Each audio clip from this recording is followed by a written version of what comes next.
Hello and welcome back to yet another video in the series of learning n8n together.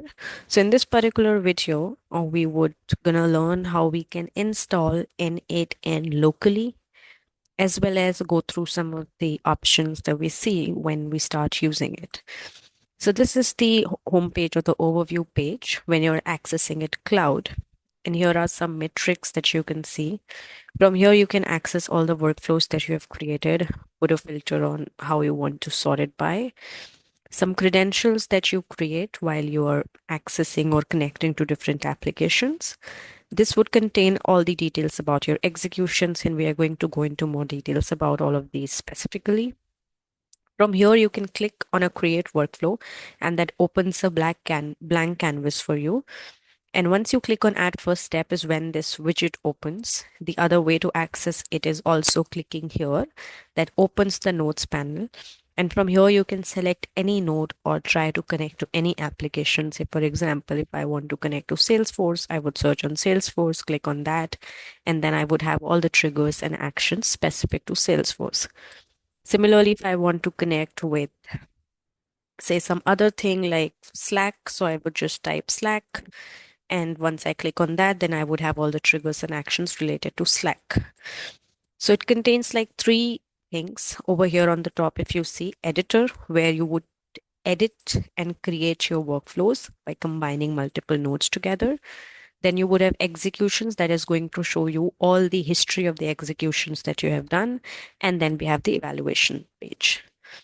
Now, once you have created your workflow, you can publish from here. Right top, you see a publish button. For now, I do not have anything into my workflow, so it does not show that I have anything to publish, but here is where I can go and publish stuff.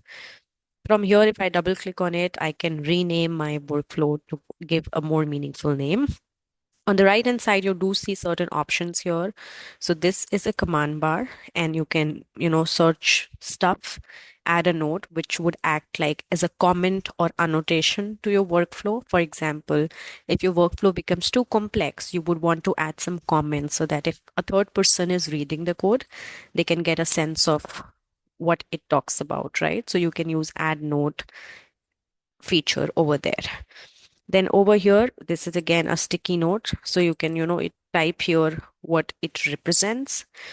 Then this is an Ask AI assistant. So you can ask any question related to n8n. And so far of all the AI assistant that I've used in a multiple tools, I'd say this is one of the best. It would really help you answer your questions whenever you're stuck, what activity you should use when. So this would come in handy that time. And this is like a focus panel. Now, the other thing that we're going to see is how we can install it locally.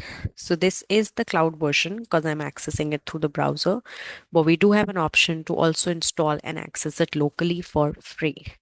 So to do that, the first thing that you need to do is install Node. Okay. So the way to install Node is you can just go and type download Node.js and you'll go here, download node.js, and you can install Windows or 64 or 86, depending on the one that you're using. And then you install the Windows installer MSI file. For me, I've already installed it, so I'm going to just skip the step for now.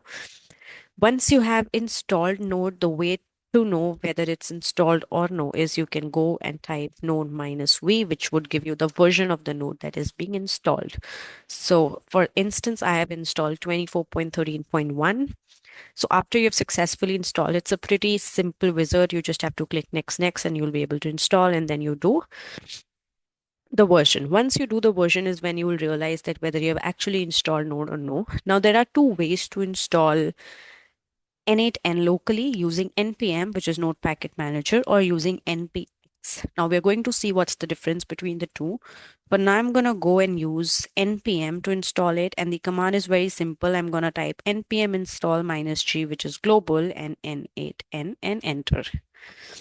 So it's going to run a series of things in the background. And after that, I would be able to access n8n locally on a port.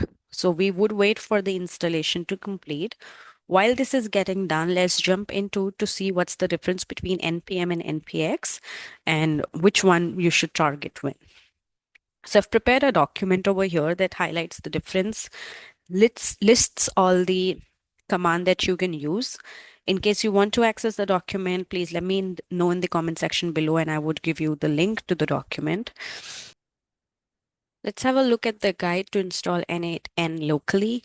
So first thing first, you have to install Node.js as I showed you. So you can go on to this link, then do node -1 or npm -1 to know the version.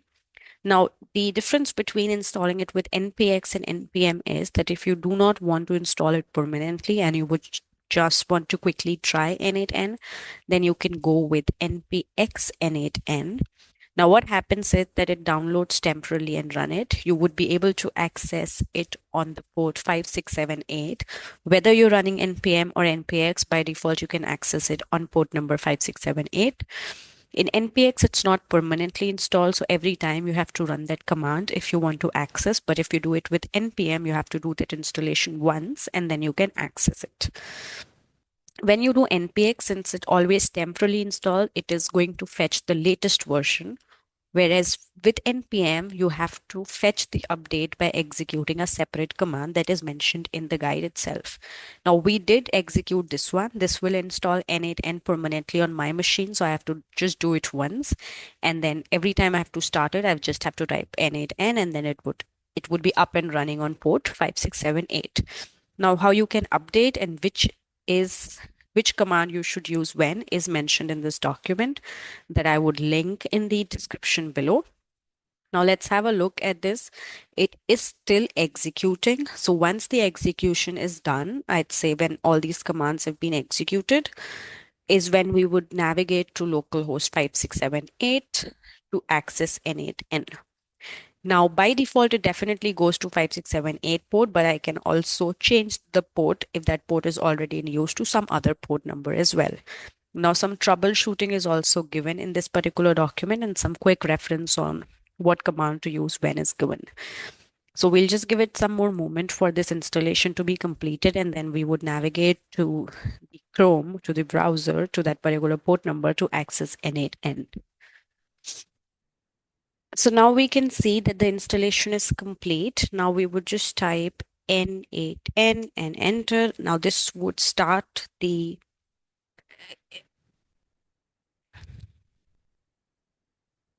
Now you can see that the installation is complete. So I just did n8n that would initialize the n8n process.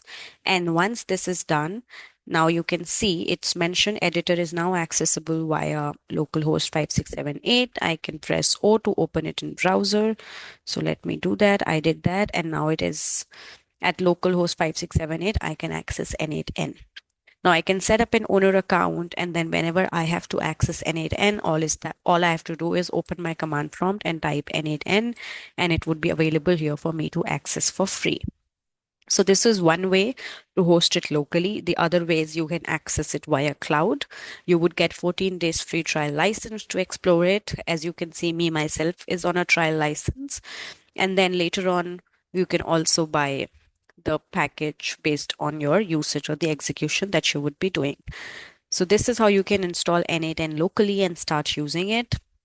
That's it for this particular video, and I should see you in the next video. Thanks for watching.